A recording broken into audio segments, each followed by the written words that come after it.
नमस्कार, आप देख रहे हैं न्यूज वॉच भारत और मैं हूं आपके साथ पूजा भारती। वक्त हो चला है उत्तर प्रदेश की तमाम बड़ी खबरों का। शुरुआत करते हैं बुलेटिन की।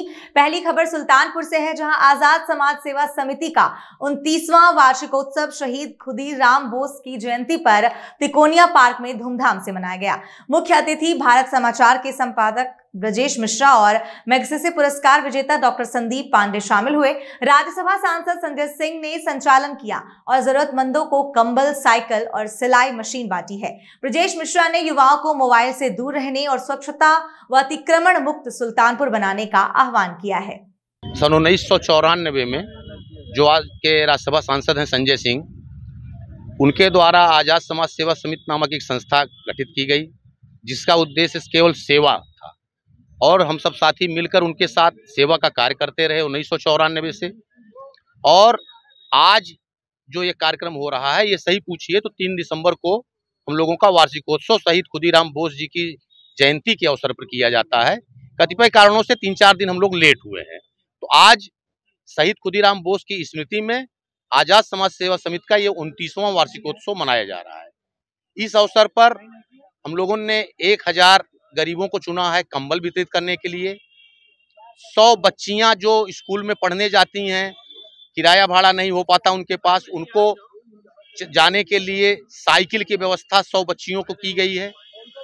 50 महिलाओं को जो सिलाई सीखी हुई हैं, उनको जीविकोपार्जन के उद्देश्य से कि 100-200 कमा लेंगी, इस उद्देश्य से 60 महिलाओं को सिलाई मशीन की व्यवस्था की गई है। ये आज के कार्यक्रम में वितरण किया जाएगा। सामाजिक कार्य आजाद समाज सेवा समिति बताया आपने, हमने कि सन 94 से करती चली आई है, 1994 से। तो रक्तदान का सिलसिला ये 94 से ही जारी हुआ और अब तक कई हजार यूनिट रक्तदान संस्था द्वारा किया जा चुका है। लोगों का जान बचाने का प्रयास किया गया, जिसमें से तमाम साथी, संस्था के संस्थापक संजय सिंह ने भी 53 बार दिया, सर्वेंद्र विक्रम सिंह हैं, उन्होंने 50 बार दिया, अनूप संडा हैं, उन्होंने 50 बार दिया, अनिल द्विवेदी हैं 50 बार। ऐसे एक बहुत लंबी फहरिस्त है आजाद समाज सेवा समिति की। देखिए, 2002 में पहली बार यहाँ संजय सिंह और अनूप संडा जी ने बुलाया था।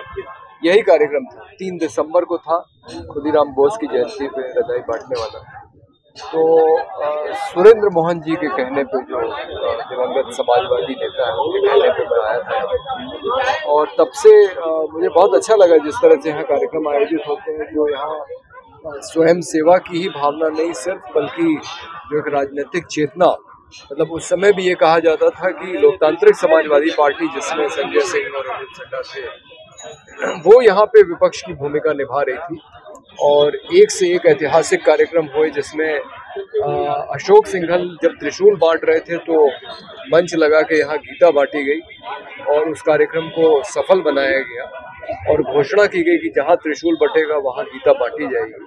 उसके बाद से उत्तर प्रदेश में कोई त्रिशूल नहीं बटा है। तो सांप्रदायिकता के खिलाफ लड़ाई हो या रचनात्मक काम हो, शंकर गुहा न्योगी, प्रसिद्ध मजदूर नेता छत्तीसगढ़ ने कहा है कि राजनीति के 2 पहलू होते हैं, संघर्ष और निर्माण।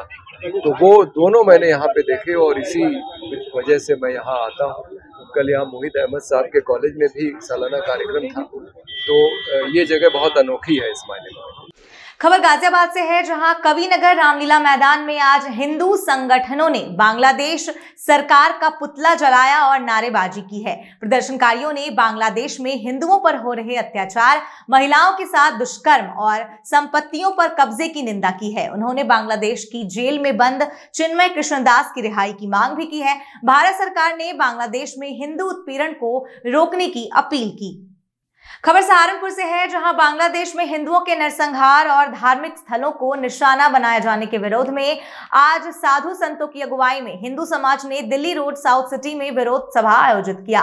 प्रदर्शनकारियों ने भारत सरकार से बांग्लादेश में हिंदुओं की सुरक्षा के लिए सैन्य कार्रवाई की मांग की और बांग्लादेश से हिंदुओं को सुरक्षित भारत लाने की अपील की है। उन्होंने बांग्लादेशियों और रोहिंग्यों को भारत से बाहर करने की भी आवाज उठाई।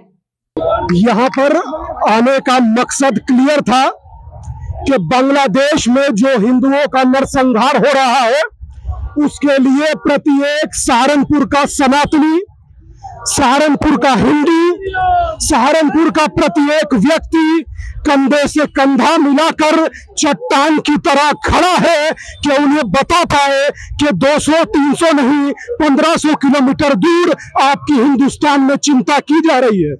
और मैं निवेदन करता हूं देश के यशस्वी प्रधानमंत्री जी से कि अगर सैन्य कार्रवाई भी करनी पड़े तो कीजिए और वहां से हिंदुओं को सुरक्षित भारत लाइए और यहां से रोहिंग्या और बांग्लादेश नाम के कूड़े को वही भिजवाइए।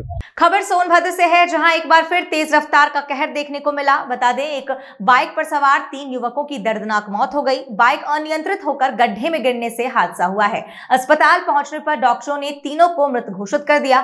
घटना के बाद परिजनों में शोक का माहौल बना हुआ है।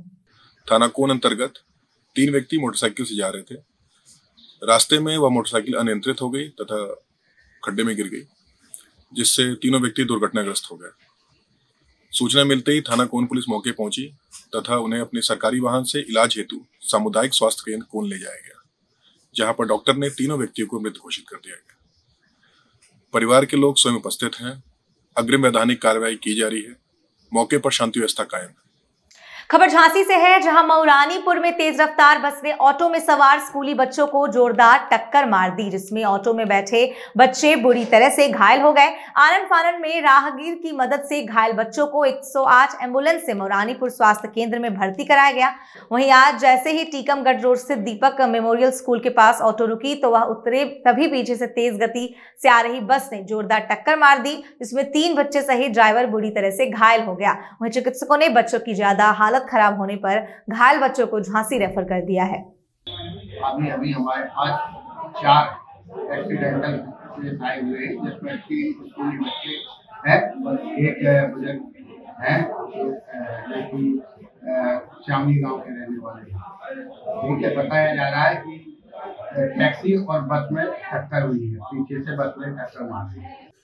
खबर गाजियाबाद से है, जहां साहिबाबाद फ्लाईओवर के पास जंगल किनारे पान की दुकान में देर रात भीषण आग लग गई, जिससे दुकान जलकर राख हो गया। बता दें कि घटना का वीडियो सोशल मीडिया पर तेजी से वायरल हो रहा है। हादसे का कारण अभी तक स्पष्ट नहीं हो सका है। मौके पर दमकल विभाग को आग बुझाने के लिए बुलाया गया।